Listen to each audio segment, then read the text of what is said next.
his lectures. I'm sure, or I hope that he will be discussing all these microscopic mechanisms, which motors are, because he has done a lot of experiments, as I said, not without force measurements, but looking at retraction and growth, and inhibiting different motors, inhibiting dynein, and we can ask him to. It will be very interesting if you could present that, because that's looking at the microscopic details. Here it's more like you're treating it like a black box, and you're saying what is the type of response and from where this kind of response can come from. And what these experiments show is that there has to be an active response. Okay, it cannot be from just passive polymer networks. Okay. Irrespective of whether the polymer network is rigid or whether the crosslinkers are transient or not, it cannot give a negative slope. Okay, so you can put this, and then you have the viscous response, which I already told earlier, that the viscous stress is proportional to the strain rate. If you put these two together, then you see that as soon as you apply the pull, your strain rate is very large. So the material inside is deforming at a very large rate. Okay, when the strain rate is very large, sorry, you are somewhere here, so you don't see the effect of the motor coming in. Okay, so you only see the viscous stresses. Okay, so as the strain rate decreases, as the viscoelastic relaxation proceeds, you are coming down this curve, and at some point you start seeing the effect of the motors. The motors start exerting or making their forces felt. Okay? At that point, you have an instability here. You have a curve like that. Okay, and the axon can jump from, so anything beyond 0, the positive side is positive strain rate, this is negative strain rate. It can discontinuously jump from a positive strain rate to a negative strain rate. This is actual data, or this is just... This is actual data, and this is a fit of the model. The differences that you see in the curve, so they are different population of neurons, or in the same different neurons? Different neurons in the same culture, dish or different culture dish, same type of neuron. Okay. Those were PC12 cells, so not real axons. So people said, okay, this could also come. This sort of a response can also come because of some sort of signaling. Okay, because for example, you are pulling at one point. So there is a fairly large deformation here. So people said, okay, maybe calcium channels, stretch activated calcium channels can open, calcium can flow in, and there are pathways by which calcium can phosphorylate myosin. For example, there is this MLCK pathway, myosin light chain kinase pathway. Okay, if calcium goes in, it binds to calmodulin, and calcium calmodulin complex can phosphorylate myosin. Okay, and myosin can then generate contractility. So we want to check this. So here, one of the problems is that you are pulling at one point, and you have very large deformations where you are pulling. So we came up with another way to do the experiment, which is where you don't pull, you grow the cell inside a flow chamber. Okay, it's a microfluidic flow chamber, and you apply a flow. Okay, so you have a axon sitting here, the two ends are attached. So again, it is like a free string. You get this condition by growing them on substrates which are not too adhesive. Okay? And you apply a flow perpendicular to the axon. And then this axon is going to bend because there's a drag force acting on it, like just as I mentioned earlier for the sphere. Okay, how much it bends will give a measure of the viscoelastic properties of the axon. So you can do that. I will not go into details because of time. But again, you can see the two cases. You can see viscoelastic relaxation, like passive viscoelastic relaxation, and in some cases you can see a viscoelastic relaxation followed by a sudden contraction. Okay? So this behavior does not depend on how you do the experiment. In completely different ways of doing experiment, you see the same behavior. What percentage? I forget the exact number, but I think it's more than 30%. Yeah, that's a rough. Why some neurons show this? Why some others we have not checked? For example, are the neurons which are showing contractility neurons with free growth cone versus neurons which are... That we have not checked. And only thing we have checked is that before the experiment and after the experiment, the growth cone is at the same position.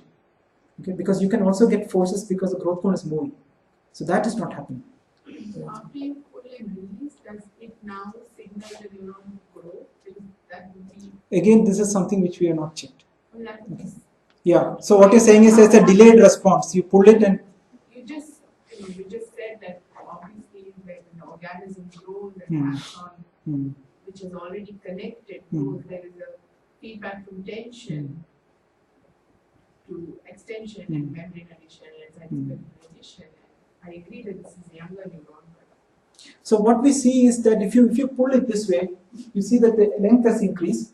And now if you release the axon, if you have waited for very long, then as soon as you release the axon, it becomes it's slack for some time. So this becomes a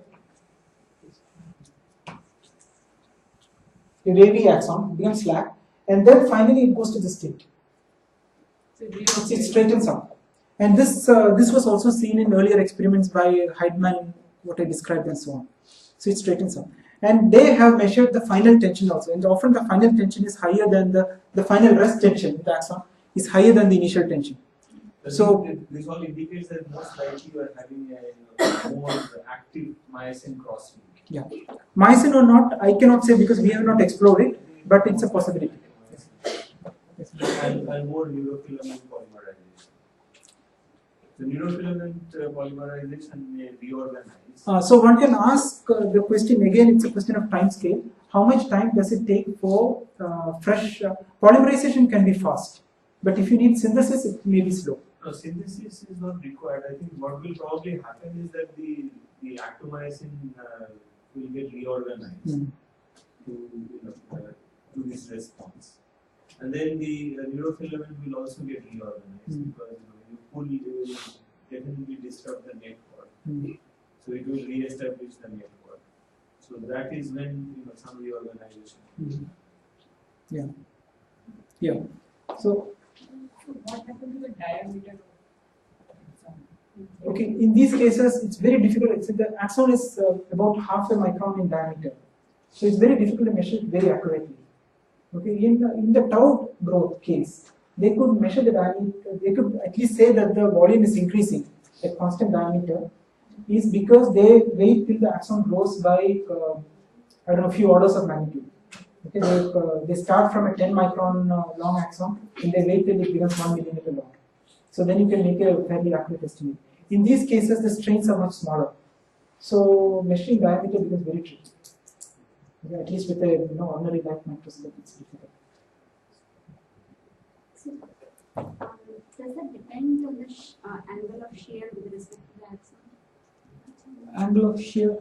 Okay, in these experiments, what we perform, we always did it like this, by pulling it at an angle. Okay, so it's stretching, but stretching by pulling it sideways. Okay? In Heidman's experiment and in the Dennis Bray's experiments, they are attaching the axon. At least in some cases, they are attaching the axon and pulling it along the axon. Okay? I would imagine it doesn't make any difference. No, I'm talking in case you are providing the fluidic shear on the. No, fluidic shear, the where you have the flow. Yes. There, all the results are identical. Okay, and we have then fitted models and we have calculated the elastic parameters, the viscous dissipation, and all these things. Everything agrees with between the two methods. Everything agrees. So that is yeah. So there's no differences there. The one advantage I forgot to mention about this method is that now it becomes easy to do drug-based inhibition, like what Krishanu was asking, because now there is a constant flow. I can at some point I can just there are two inputs to this, and there is a valve here. Okay, so there is medium 1 here, medium 2 here. At some point I can switch the valve and turn a medium with some inhibitor inside.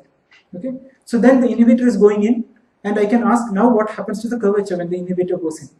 Okay, and then I can wash away the inhibitor by turning the valve back to the normal medium. Whether they get pulled more with the same force. Precisely. Precisely. So all these things become accessible with this sort of a setup. With needle-based experiments, it's much more harder because you cannot wash off, or you cannot, even when you add something, then there is enough disturbance that your experiment gets spoiled.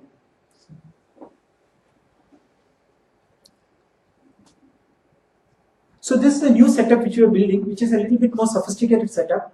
What we have is an optical fiber, a glass optical fiber. It's etched at the tip to create a cantilever, and you send in a laser light, helium neon laser light through this. So light goes through the fiber and it emerges at the tip of the fiber. Okay? And this light can be collected on a position sensitive detector. Okay? And a computer reads the data. So this detector reads the position of the light spot. Okay? The cantilever, on the rigid side of the cantilever, is attached to a piezo. Okay? Now the advantage of this kind of a setup is that you have feedback loop. So you can control the force you are applying. You can, for example, do the kind of experiments which I am describing here. With a needle, when you pull, the force is evolving with time. Okay, there's no way of controlling the force. You pull the motor, and then the needle deflection is changing with time. Okay, so both strain and stress are evolving.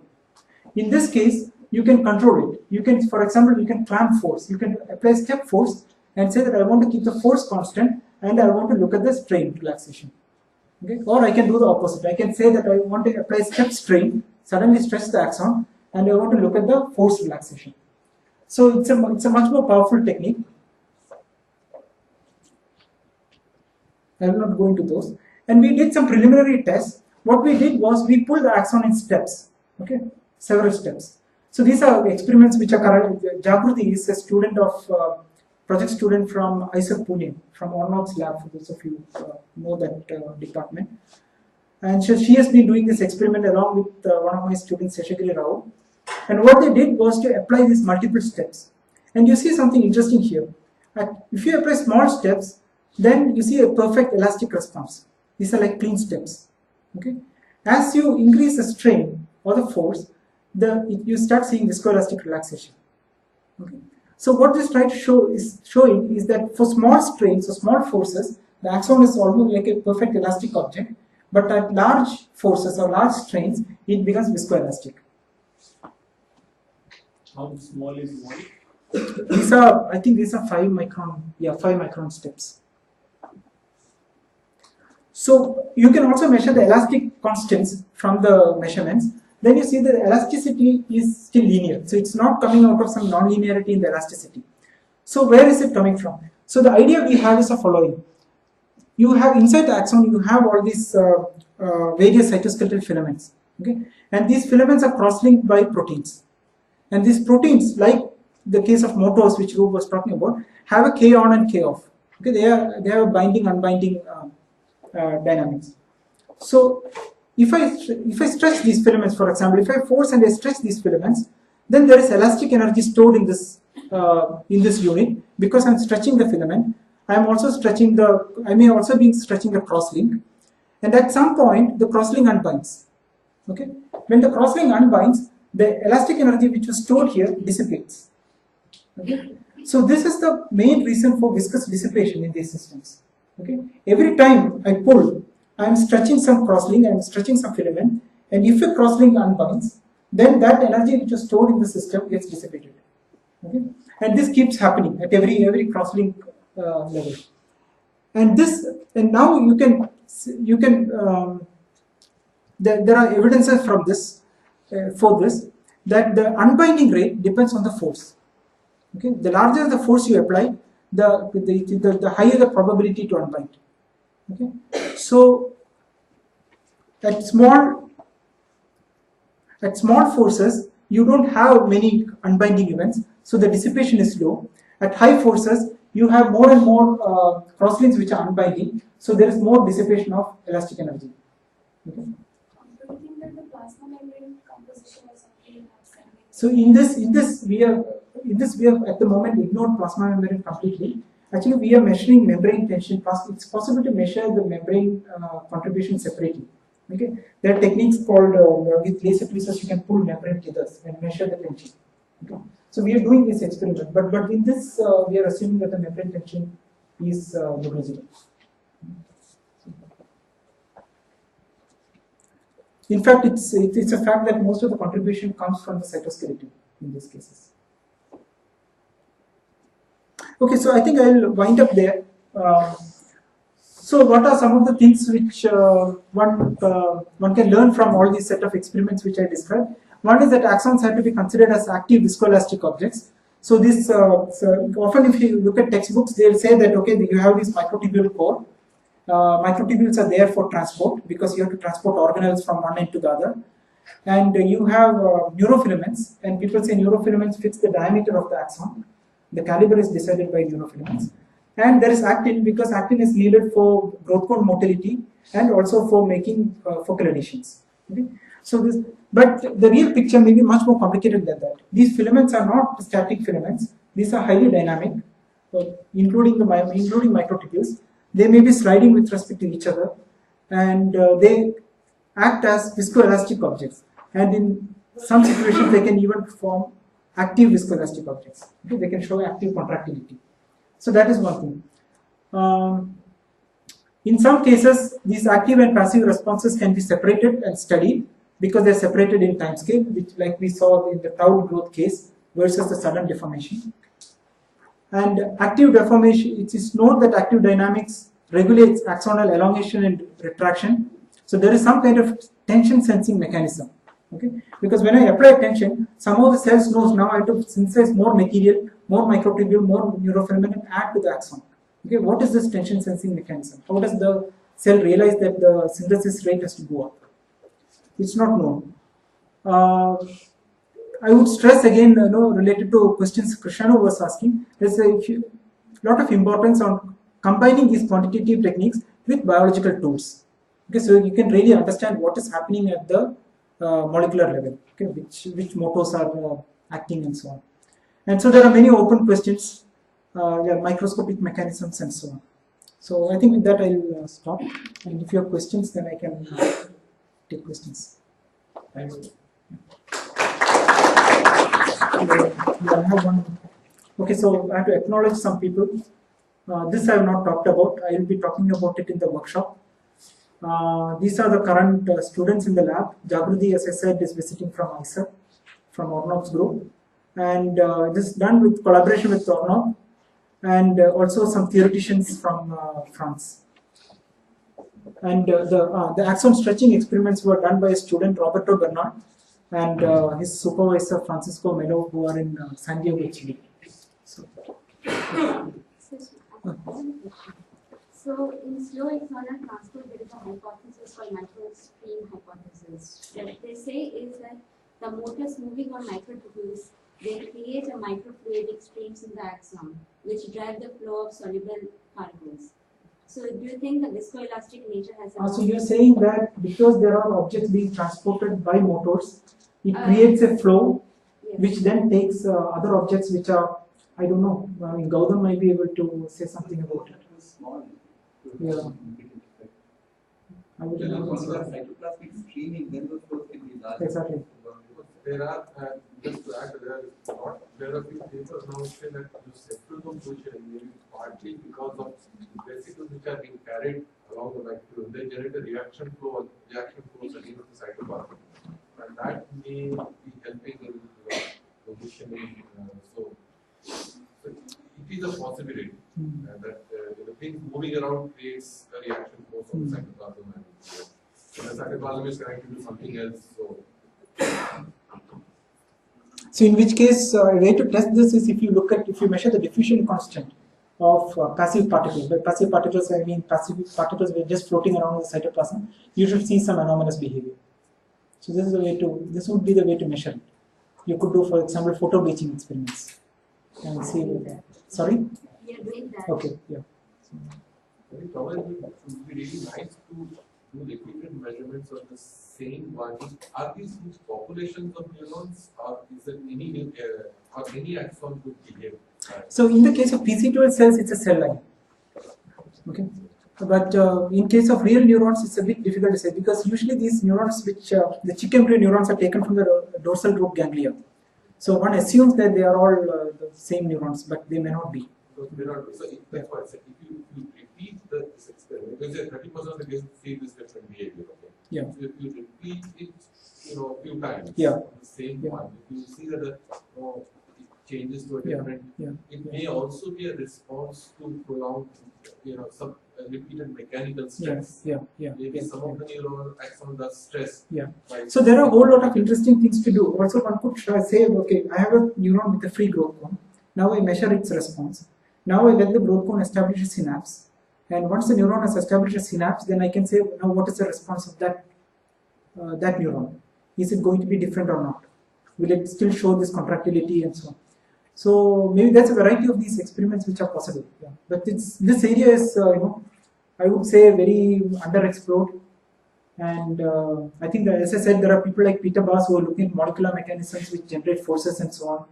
And there are a handful of these experiments where you measure mechanical responses.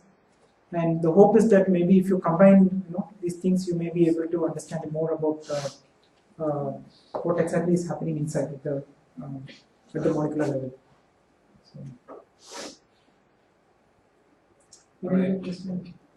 I think we can continue the discussion over lunch. If you have more questions, feel free to ask more. We will be here. And we'll come back after lunch. We'll start the tutorial with group and operation.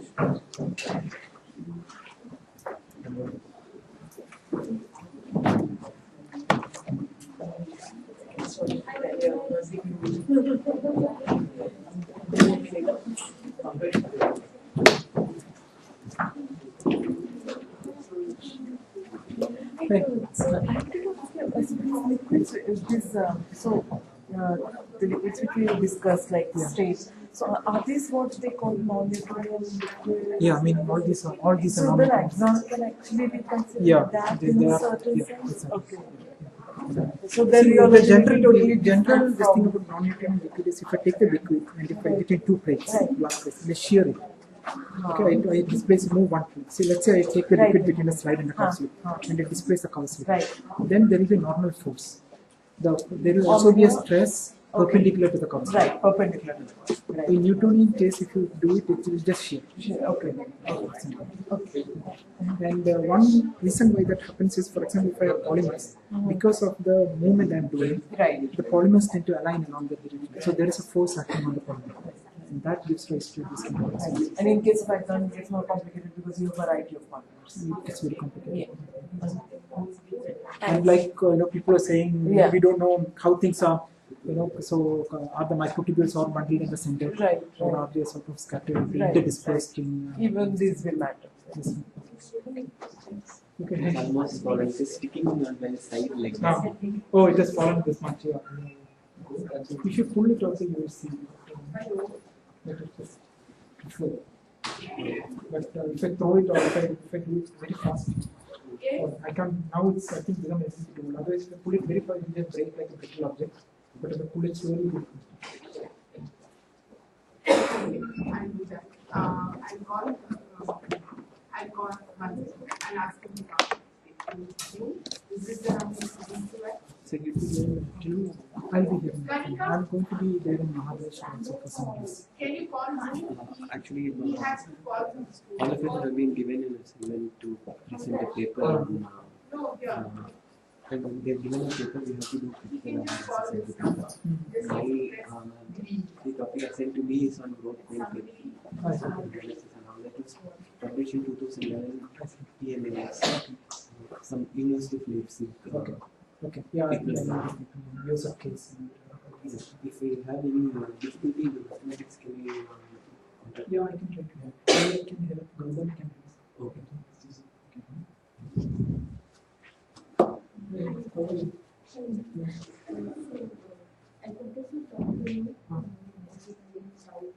Okay. You hear the full program? Yeah, I'm here. Homework also will be in Mahabaleshwar, or not necessarily? Yeah. So, in the evening today, Today I don't know, I just came in. okay, fine. If you are here Yeah. tomorrow or something, Yeah. it should be. Okay. Just want to clarify something regarding Heideman's paper. Okay. More of physics which I don't understand. Sure.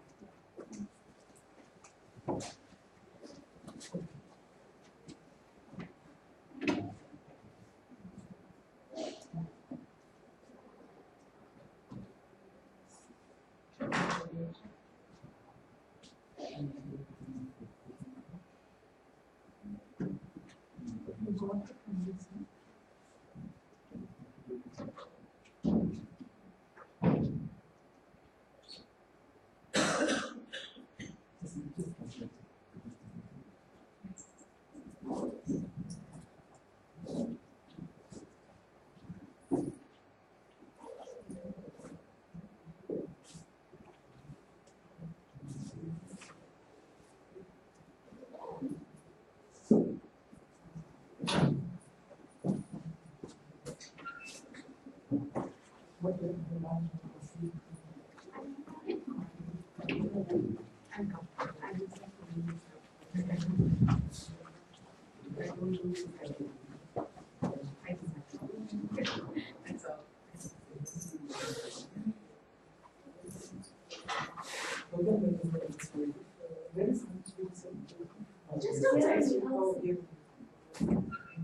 will interesting to discuss this together with yes.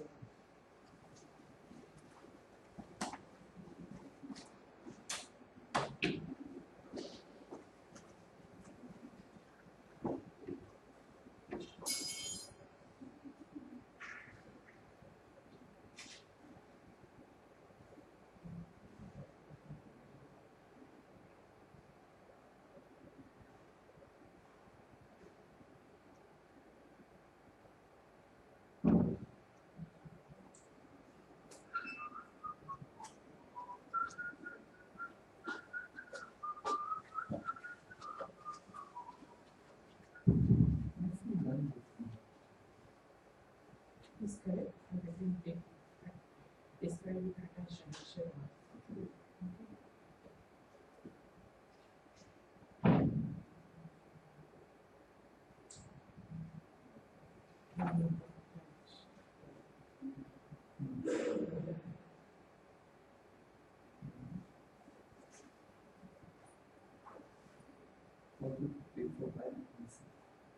No, sorry, from minus.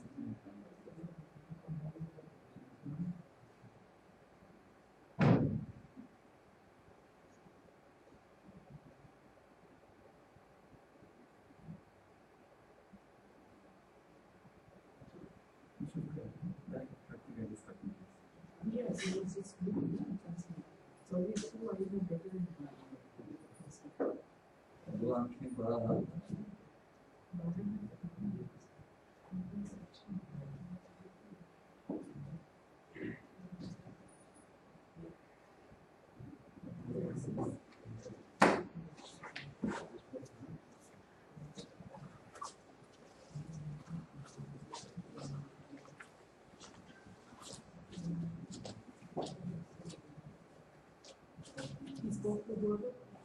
Can you ask Jika if she has a charger?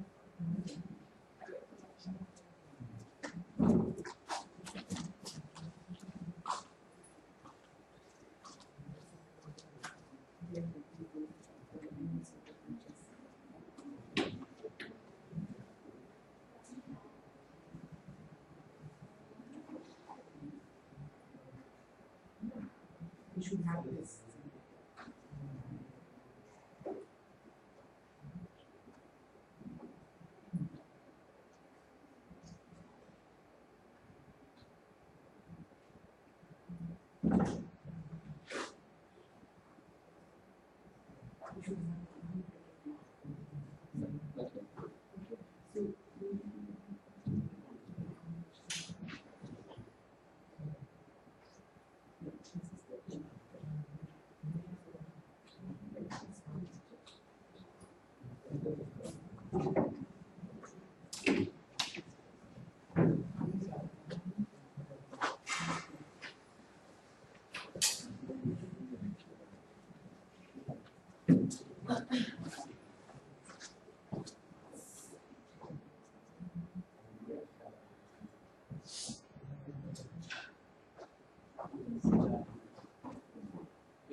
I wouldn't go on the nearer. Because after it goes to the one below, it will just go full to zero. That's I think you need to upgrade your phones on that. You actually need a dual SIM. Which will work both in Bangalore and here, but you can. That would be nice when you can check in. That's I think that's 50,000, 30,000. Bloody expensive. If she misplaces it. I have been known to ask the lab to send me my phone because I left it there. Just not in the phone.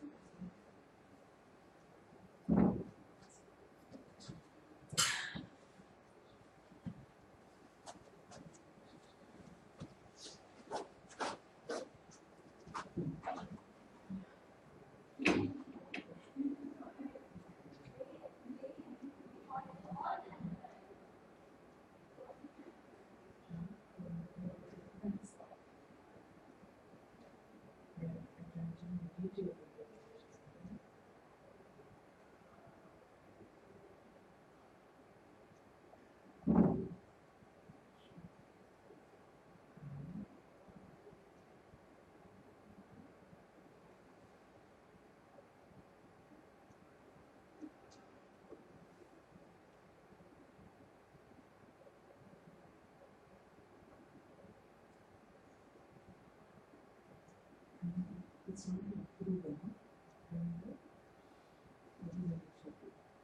The minutes of the level process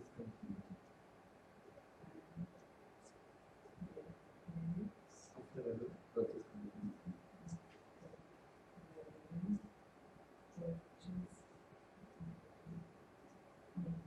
containing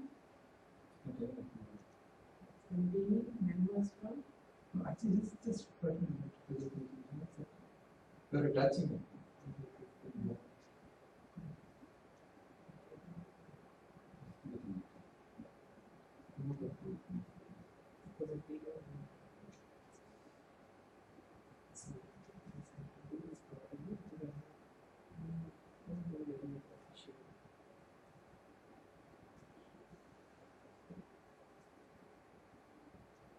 Next page.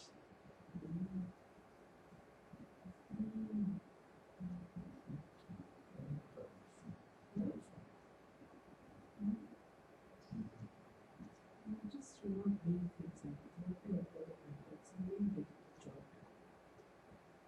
You may hate some. I suppose it's a good thing. You can't do it. Just complain. Yes, and everybody needs something. We should do the third thing, which is the technical specifications. Right? How do document technical. No, the annexion one is the purchase order. It is the description of the purchase order.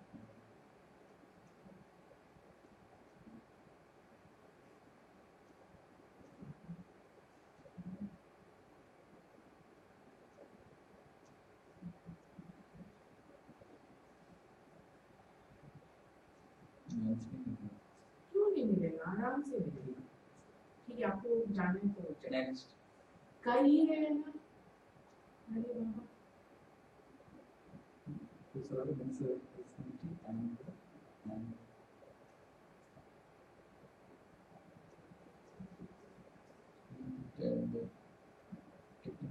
technical evaluation.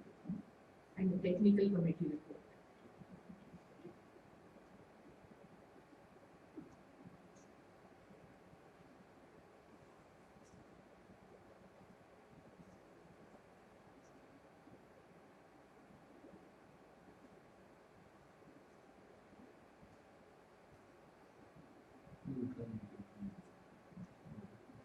It stands out now. And it should see.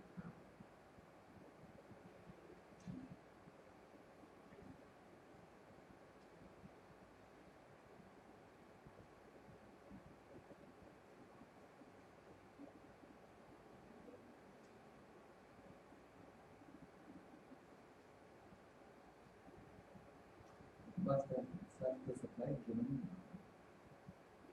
given the recording, given documentation. Given the documentation.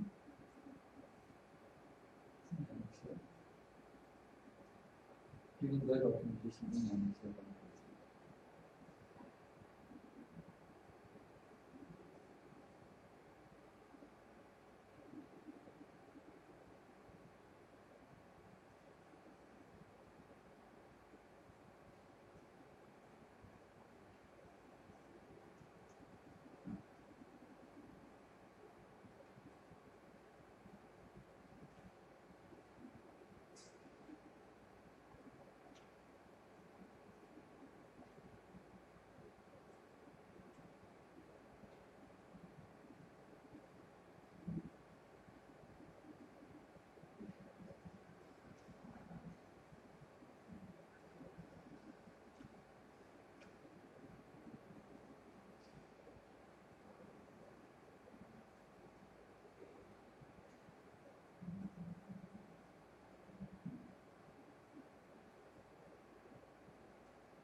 We basically check with the supply.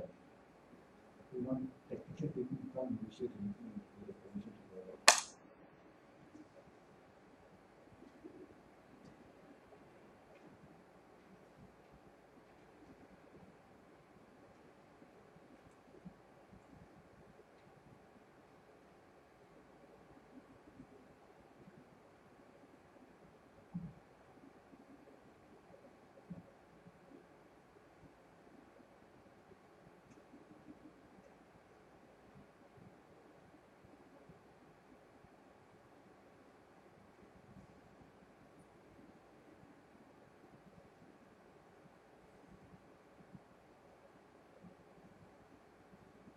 What is it less than 2 crore? This is 2 crore.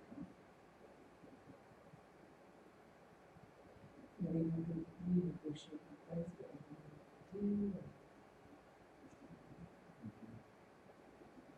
This is a major concern.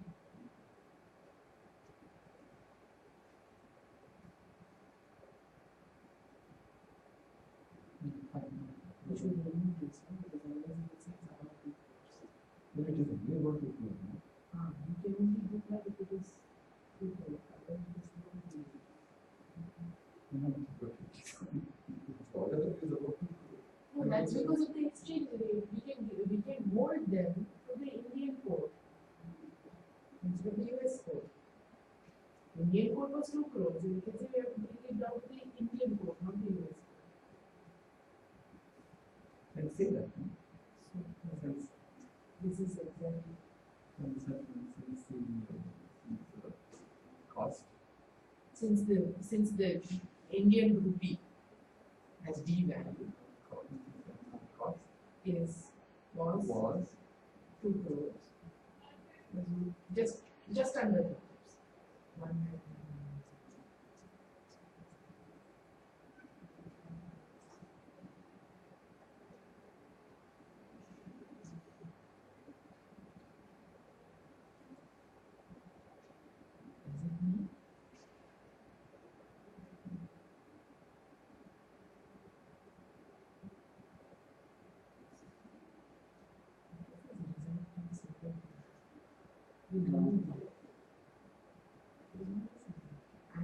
As it will be a resiliency. No, it's a repeat order. There is a repeat order. Yeah, so we don't need the single tender business. And that is the official language. No, let's just remove it if we don't understand. We don't understand.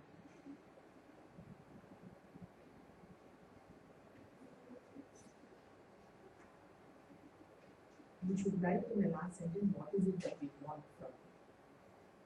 So that he's also clear. He's not going to be able to do that. So for the next paragraph, we are requesting what? We are requesting approval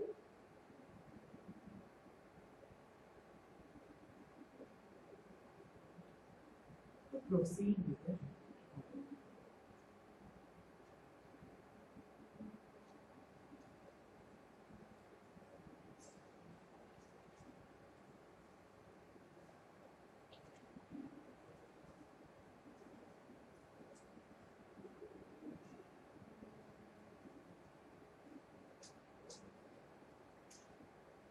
That I do.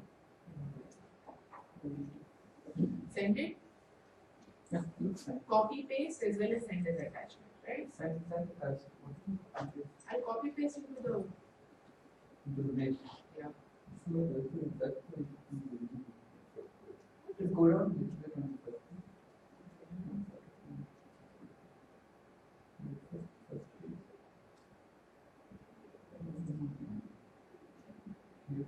Purchase order.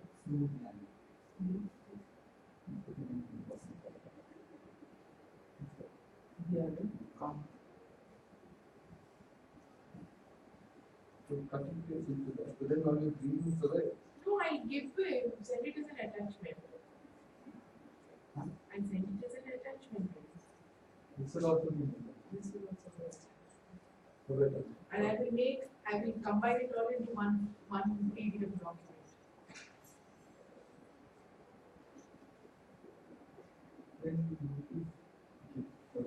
this is just made. You will be CC on the email. Okay. You will see. As long as you have full control over what's happening. Lunch.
Sandhya, do you need anything from a medical store?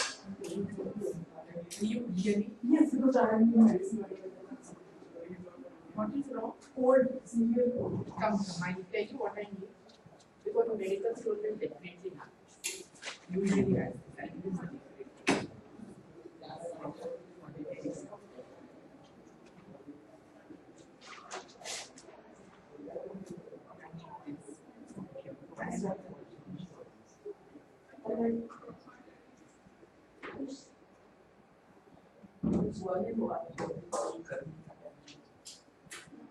Afterwards, 100 ml, but if you get the 100 ml, 100 ml ideal, but right. And the next one is sensory.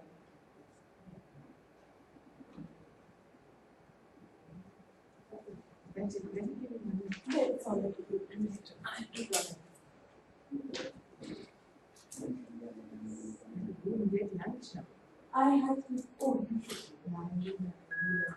Because of you all lunch.